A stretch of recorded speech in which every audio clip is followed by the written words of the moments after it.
Hey guys, welcome to learning with fun. और आज हम करने वाले हैं सिविक्स का chapter number 1 which is power sharing. और ये मैं आपके लिए एक और एड ऑन सब्जेक्ट लाई हूँ विच इज एसएसटी। और ये चैप्टर तो बहुत छोटा सा है और हमें से पढ़ते पढ़ते बहुत मजा आएगा। हम खेल खेल में सीख जाएंगे क्या है power sharing and all by just studying 2 case studies. Okay, तो स्टार्ट करते हैं। तो सबसे पहले हम चैप्टर में क्या पढ़ने वाले हैं, पावर शेयरिंग का मतलब। सो पावर शेयरिंग का मतलब क्या है? पावर शेयरिंग का मतलब कि पावर इज शेयर्ड बिटवीन या अमंग, बिटवीन नहीं वैसे अमंग डिफरेंट ग्रुप्स। वो जैसे कि हमारे इंडिया में जो पावर है वो सिर्फ कुछ पॉलिटिकल पार्टीज के पास ही नहीं रहती, इन तीनों के पास भी रहती है। मतलब लेजिस्लेचर कौन होता है? जो लॉस बनाता है, आपने पहले भी पढ़ा होगा वैसे ही 9th क्लास में। एग्जीक्यूटिव कौन होता है? जो ने एग्जीक्यूट कराने का काम करता है। जुडिशरी कौन होता है? जो ने वो देखता है कि हमारे जो लॉज हैं वो इम्प्लीमेंट तो हो गए, क्या लोग उन्हें सही से फॉलो कर रहे हैं या नहीं, ये उनका काम है। ठीक है, सो अब हम अपनी स्टार्ट करते हैं बेल्जियम की केस स्टडी के साथ। सो गाइस, बेल्जियम एक कंट्री है जो यूरोप में लोकेटेड है। ये बहुत छोटी कंट्री है, वैसे बता रही हूँ आप लोगों को। जैसे आप लोगों ने हरियाणा का साइज देखा, इंडियन मैप तो आप सबने देखा होगा, आई होप आप सबने देखा होगा। तो उसमें हरियाणा की जितनी लोकेशन जितना होता है ना हरियाणा, उससे भी छोटा है ये बेल्जियम। तो एक बहुत छोटी सी कंट्री है जो यूरोप में लोकेटेड है। ब्रुसेल्स जो है वो बेल्जियम की कैपिटल है। इस कंट्री में 59% ऑफ पीपल जो है वो डच बोलते हैं। डच मतलब कि होता है ना कि हर कंट्री में एक मेजॉरिटी रिलीजन या कुछ होता है, तो यहाँ पे डच स्पीकिंग पीपल जो है वो मेजॉरिटी में है। ठीक है, जैसे इंडिया में कौन है? हिंदूज मेजॉरिटी में। ओके, सो इस कंट्री में 59% of people speak Dutch which are in majority. They live in northern part of Belgium, Flemish. So guys, मुझे पता है मैंने ये डच स्पीकिंग पीपल लिख के गवारपंती किया है, क्योंकि इसमें ऑलरेडी लिखा है फ्लेमिश रीजन में डच स्पीकिंग पीपल रहते हैं, बट मैंने इससे पहले देखा नहीं था सही में। सो डच स्पीकिंग पीपल जो है वो 59% है और वो कहाँ रहते हैं? फ्लेमिश रीजन में। Very good, which is the northern region. ठीक है, और 40% ऑफ पीपल जो है वो फ्रेंच बोलते हैं, जो कहाँ रहते हैं? वेलोनिया में। इसमें वेलोन लिखा है क्योंकि उसका शायद पुराना नया नाम समथिंग रिलेटेड टू दैट।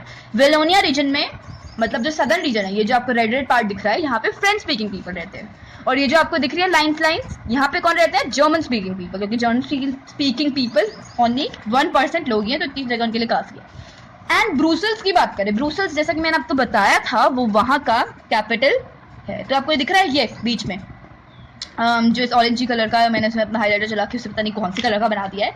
हाँ, तो ये ब्रुसेल्स है। इसमें यहाँ पे कॉम्पोजिशन थोड़ा अलग है। देखिए, 80% ऑफ पीपल जो है वो फ्रेंच बोलते हैं एंड 20% ऑफ पीपल जो है वो डच बोलते हैं। आई होप आपको अभी तक क्लियर है कि सब बेल्जियम एक छोटी सी कंट्री है और वो यूरोप पे लोकेटेड है। 59% ऑफ पीपल जो है वो डच बोलते हैं, जो मेजोरिटी में है। वो फ्लेमिश रीजन में रहते हैं, नॉर्दर्न पार्ट ऑफ बेल्जियम में, जिसे हम कहते हैं फ्लेमिश रीजन। और 40% ऑफ पीपल जो है वो फ्रेंच बोलते हैं, वो वलोनिया रीजन में रहते हैं, साउदर्न रीजन में। 1% ऑफ पीपल जो है वो जर्मन बोलते हैं। और क्या ब्रुसेल्स में कुछ अलग ही हालत है। ब्रुसेल्स वहाँ की कैपिटल है, जैसे कि हमने यहाँ पे पढ़ा, ब्रुसेल्स द कैपिटल। वहाँ पे 80% ऑफ पीपल जो है वो फ्रेंच बोलते हैं, 20% ऑफ पीपल जो है वो डच बोलते हैं। मतलब बेसिकली कंट्री में जो पॉपुलेशन है वो मेजॉरिटी किसकी है? डच की। पर जैसा कि हम इसमें देखिए, ब्रुसेल्स में जो वहाँ की कैपिटल है, ठीक है, वहाँ पे मेजॉरिटी किसकी है?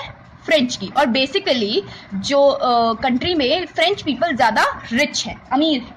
ठीक है, आगे बढ़ते हैं। Reasons of tension in Belgium. Belgium में टेंशन क्यों चल रही थी भाई? क्योंकि French community was relatively rich and powerful. जैसा कि मैंने बताया आपको, फ्रेंच कम्युनिटी जो थी वो रिच थी and powerful then Dutch community. Dutch community से फ्रेंच कम्युनिटी ज्यादा रिच और पावरफुल थी। Dutch community was in majority in the whole country but minority in the capital. पूरी कंट्री में डच तो मेजॉरिटी थी बट कैपिटल में माइनॉरिटी थी। Steps taken by the government. So guys, इसकी बहुत छोटी चोरी है क्योंकि बेसिकली इन्होंने अपनी पावर शेयर की। ये अभी हम इसका पढ़ेंगे। इससे पहले आपको एक चीज बता दूं, बेल्जियम में पावर शेयर की गई इसलिए वो एक स्टेबल कंट्री बन सका। पर अभी हम केस स्टडी पढ़ने वाले हैं श्रीलंका की, उसमें उन्होंने पावर शेयर नहीं की। इसकी वजह से वो वहां पे सिविल वॉर छिड़ गई वगैरह वगैरह हम पढ़ने वाले हैं। Steps taken by the government. Government मतलब स्टेप्स टेकन, बेसिकली क्या स्टेप्स लिए गए? तो स्टेप्स जो लिए गए वो थे, constitution prescribe that number of French and Dutch speaking ministers shall be equal in number in central government. Central government में फ्रेंच स्पीकिंग पीपल और डच स्पीकिंग पीपल के मिनिस्टर्स जो है वो इक्वल इन नंबर हो।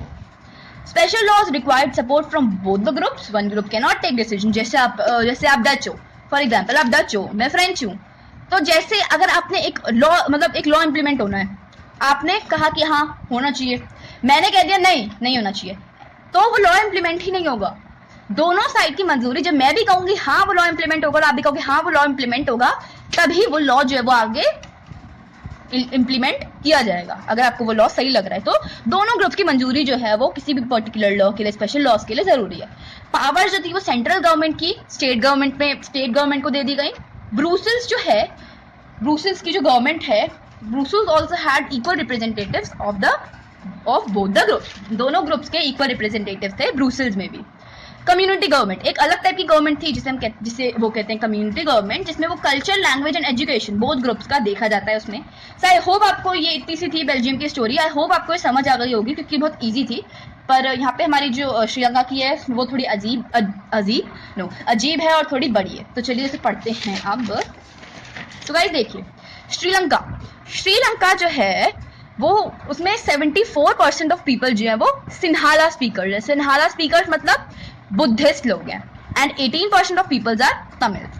तमिल्स का यहाँ पे आपको दे रखा है। तमिल्स जो थे वो दो टाइप के तमिल्स हैं, थे नहीं है। तमिल्स जो है वो दो टाइप के तमिल्स हैं, Sri Lankan Tamils, Indian Tamils.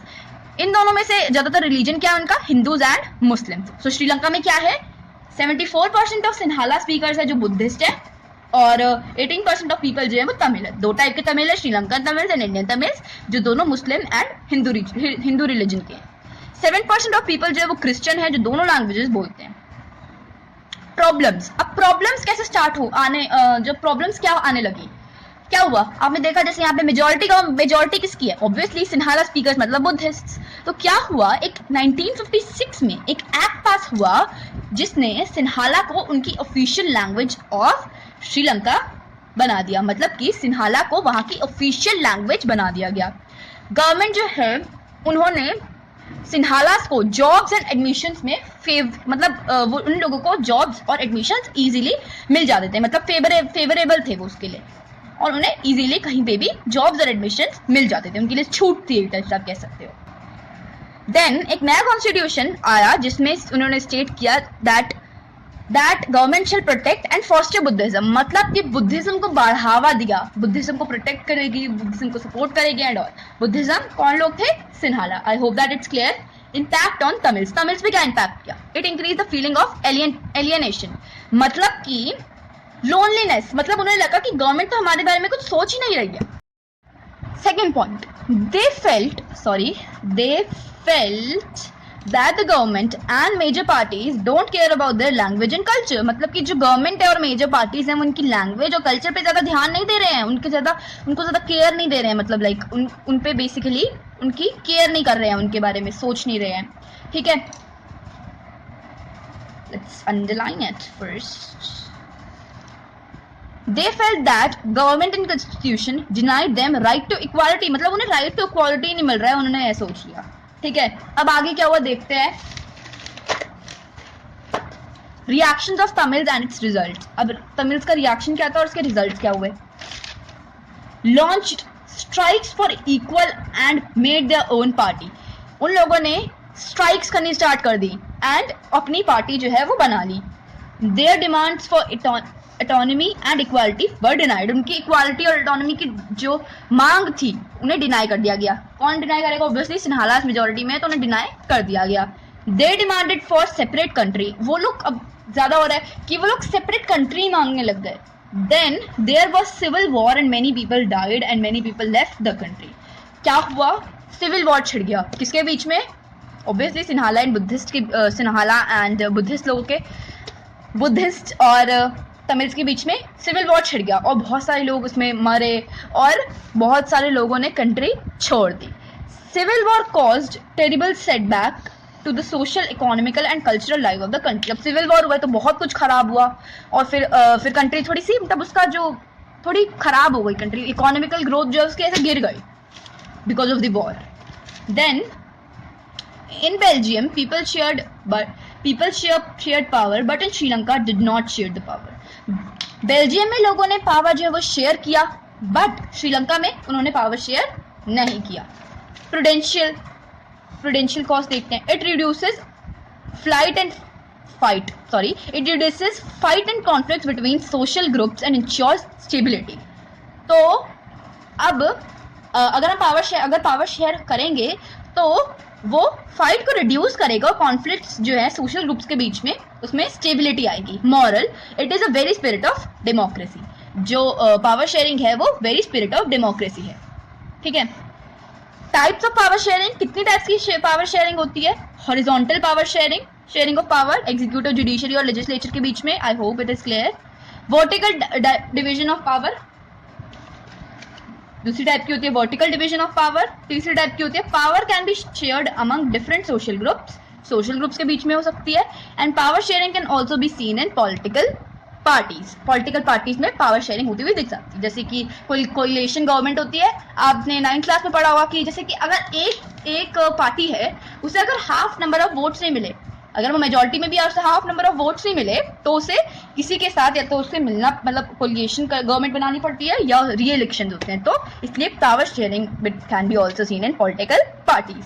So I hope guys, sorry for the shivering of the camera. So I hope आपको ये चैप्टर समझ आया होगा। एंड आपने ये चैप्टर पढ़ते बहुत ईजी चैप्टर था बेसिकली। अगर आप इसे बुक से पढ़ेंगे तो लेट मी काउंट कितने चैप्टर का है, ये पेज का चैप्टर है basically 1 2 3 4 5 6 7 8 9 and like basically 9 chapters का पेजेस का चैप्टर है ये, जिसमें this is something about like एक स्टोरी है ये भी। सो बाकी अगर हम ऐसे स्टोरी को हटा दें इसको तो 8 पेजेस का चैप्टर है और बहुत ज़्यादा इजी चैप्टर है और इजी, आपको बहुत ज़्यादा मज़ा आएगा इस चैप्टर को पढ़ते हुए। एंड या इस चैप्टर की बुक रीड जरूर दें, उससे आपको इस चैप्टर में अंडरस्टैंडिंग की जो पावर है आपकी वो बढ़ जाएगी कि आप उसे एज ए वीडियो लेक्चर तो देख ही रहे हो और उसे आप पढ़ भी रहे हो चैप्टर को। सो आई होप आपकी वीडियो ने आपकी हेल्प की। एंड या मैं आपके लिए इससे रिलेटेड कुछ क्वेश्चंस भी अपलोड कर दूंगी।